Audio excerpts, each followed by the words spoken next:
Mira stood at the edge of the dealership lot, clutching a red folder to her chest like it might fly away. It held every piece of paper she thought she might need, her ID, pay stubs, bank statements, and a carefully saved envelope with her down payment. It had taken her almost 3 years to gather enough for it. Skipping desserts at restaurants. Canceling weekend getaways. Sewing small tears in her clothes instead of replacing them. That red folder held her effort, her dignity. She'd rehearsed this moment in her mind 100 times. The dealership sprawled out like a shimmering palace of steel and glass.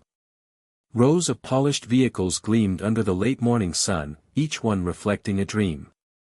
Myra's dream was simple. A modest, reliable sedan in silver or dark blue.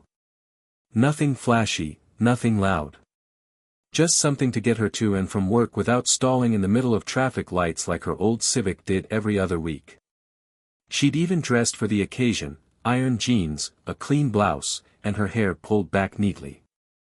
No makeup, but a warm smile that said, "I'm here. I'm serious." Inside the showroom, the scent of fresh leather mingled with air conditioning. Salespeople in sleek suits stood in pairs, chatting, scrolling their phones, sipping from branded coffee mugs. One of them looked up as Mira entered, made brief eye contact, and then turned back to his conversation like she didn't count. Undeterred, she approached the reception desk. "Hi," she said softly, "I'm here to look at a car." The young woman behind the counter gave her a tight smile. "Do you have an appointment?" "No, but I saw on your website that walk-ins are welcome." Another tight smile. "Sure. One moment." She turned and gestured to a man by the corner office. He was tall, with greased back hair and a confident swagger. When he saw Mira, he raised an eyebrow, then shrugged as if saying, "Fine, I'll deal with it." "Derek will help you," the receptionist said. Derek walked over slowly, hands in his pockets. "Hey there," he said, voice a little too cheerful. "Looking for something today?" "Yes," Mira said, opening her folder like it was a sacred book. "I've saved up and I'd like to see some of the used models you have under 25,000. I know what I can afford, and I'm ready to buy if I find the right fit." Derek's smile faltered, just for a second. "Aha." He took a glance at the red folder, didn't even bother to look inside. "Okay, well, most of the stuff we have in that range is out back. Not really showroom quality, you know." "That's fine," Mira said. "I'm not here for the bells and whistles. Just something dependable." He led her out the side door with the enthusiasm of a bored teenager. They walked past the luxury vehicles, the polished sports cars, and rows of SUVs with glistening rims. Mira noticed how he quickened his pace as they approached the back lot, like he couldn't wait to drop her off there and return to more lucrative clients. He waved toward a few dusty models lined up near a fence. "There you go. Take a look," he said. "I'll, be inside if you need me." Mira didn't respond. She just stood there for a moment, looking at the worn paint and cracked dashboards. She knew she wasn't going to drive away in a brand new car, but she hadn't expected to be hurted like she didn't matter. As she opened the driver's door on a used Sonata, she heard laughter echoing from behind. She turned slightly, and through the glass walls of the showroom, she could see Derek and 2 others by the coffee machine, chuckling. One of them made a dramatic gesture, mimicking someone clutching a folder to their chest. They all laughed harder. Her stomach twisted. She closed the door and walked quietly back toward the entrance. Inside, she caught the tail end of their conversation. "Thought she was gonna buy a car with lunch money," one of them whispered. Derek saw her, straightened up. "Hey, find something you liked?" Mira looked at him calmly. "No, thank you." She turned around, walked straight past the others, and out the door. The sun hit her face as she stepped onto the sidewalk. She didn't cry. Not yet. But the heat of humiliation settled on her cheeks. The folder, once held with pride, now felt like a sign that said "laugh at me." She didn't drive home. She walked 3 blocks to a small cafe and sat down at an outdoor table, hands trembling. Her phone buzzed. It was a message from her husband, Ryan. "How's it going, love? Did you find anything good?" She stared at the screen for a moment. Then she typed. "No. I'll tell you later." But Ryan didn't wait until later. Ryan was sitting in his truck, halfway through his lunch break when he got Myra's text. "No. I'll tell you later." It wasn't like her to be vague. Myra didn't do later. She was the kind of person who laid things out straight. Always honest, sometimes to a fault. So when she said later, Ryan knew something had gone wrong. He called her. She didn't pick up. For a few minutes, he sat there with the engine idling, thumb tapping against the steering wheel. Then he turned the key, threw the truck into drive, and headed across town toward the dealership. Myra, meanwhile, sat at the cafe table with her untouched iced coffee sweating in the sun. She kept glancing at the folder like it had betrayed her. She thought back to the way Derek had looked at her, the smirk, the dismissiveness. It wasn't new. Myra had grown used to being underestimated. She didn't have a flashy job or a big presence. She was quiet, soft-spoken, worked as a receptionist at a dental office, and wore the same shoes for 4 years because she didn't see the point in replacing something that still worked. But today, she'd hoped things would feel different. She'd hoped someone would see her for what she was, prepared, careful, proud. When Ryan's truck pulled up to the curb, she didn't look up right away. She just felt his presence beside her as he sat down. "Hey," he said gently. She looked at him, blinking back tears that she hadn't let fall until now. "They laughed at me, she said, her voice cracking. "Like I was a joke." His brow furrowed. "They didn't even try to help me. One of them waved at the back lot like I was trash. And then they stood around and laughed when they thought I couldn't hear them. I worked so hard to get this far. And they looked at me like I didn't belong there." Ryan didn't speak for a moment. He reached over, gently took the folder from her lap, and flipped through it, the same way he had when she first started saving. "You do belong," he said finally. "They're the ones who don't." She gave a sad smile, but it didn't quite reach her eyes. "Doesn't feel like it." Ryan stood up, pulling his keys from his pocket. "Come on," he said. "What?" "We're going back." "Ryan, no. Please. I don't want to be laughed at again." "They won't be laughing when I'm done." She hesitated. "What are you going to do?" "I'm not going there to fight. I'm going to buy you a car." She blinked at him. That's not the point. I didn't come to be rescued." "I know," he said, kneeling down in front of her so she couldn't look away. "But this isn't about saving you. This is about respecting you. You worked your butt off, and they treated you like dirt. I can't change how they see people, Myra. But I can damn sure remind them who they just laughed out the door." They walked into the dealership 15 minutes later. Myra hesitated at the entrance, red folder pressed against her side again like a scar. Derek glanced up from his desk and did a double-take. Then he smiled, oozing charm. "Oh, back so soon?" he asked, glancing at Ryan. Ryan didn't respond. He walked straight up to the nearest luxury model, an obsidian black SUV gleaming like onyx under the showroom lights. "What's this one?" he asked loudly, running a hand across the hood. "That's the flagship," said a different salesman, appearing suddenly. "Top of the line.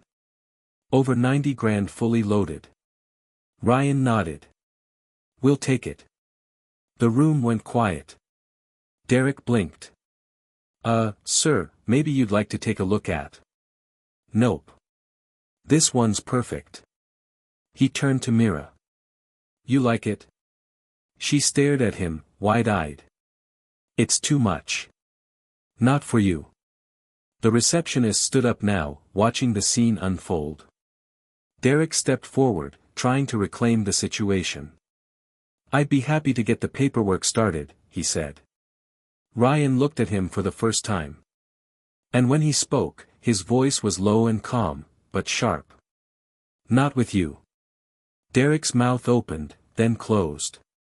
Ryan turned to the second salesman, the one who hadn't laughed, who hadn't looked Mira up and down like she didn't deserve to breathe their air. "You. Help us out." The man nodded quickly and gestured them toward his desk. As the papers were drawn up, Ryan slid the folder across the table toward Mira.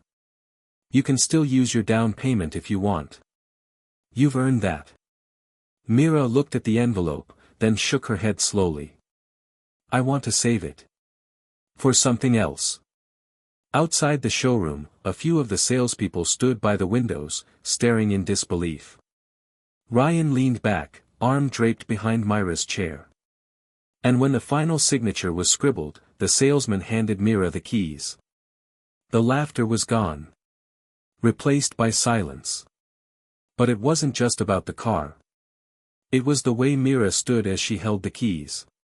Straighter. Shoulders back. Chin lifted. Like someone who had been seen, finally, the way she always deserved to be. Mira didn't speak for the first few minutes. The leather seat beneath her felt impossibly soft, and the scent of new upholstery mingled with her nerves in a way that made her stomach flutter. The dealership faded in the rearview mirror, and for a long stretch of road, all that filled the silence was the hum of the engine and the steady rhythm of her heartbeat. Ryan didn't say anything either. He drove with one hand on the wheel, the other resting on her knee, grounding her like he always did when she spiraled. "You're quiet," he finally said. "I don't know what to say," she whispered. "That car costs more than my entire salary." Ryan glanced at her.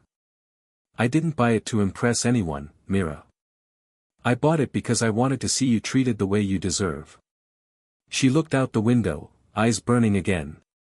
"It's not about the car," she said. It's what they made me feel. Like I was invisible. Like I didn't matter." Ryan nodded slowly. "You're not invisible to me." And then something inside her cracked.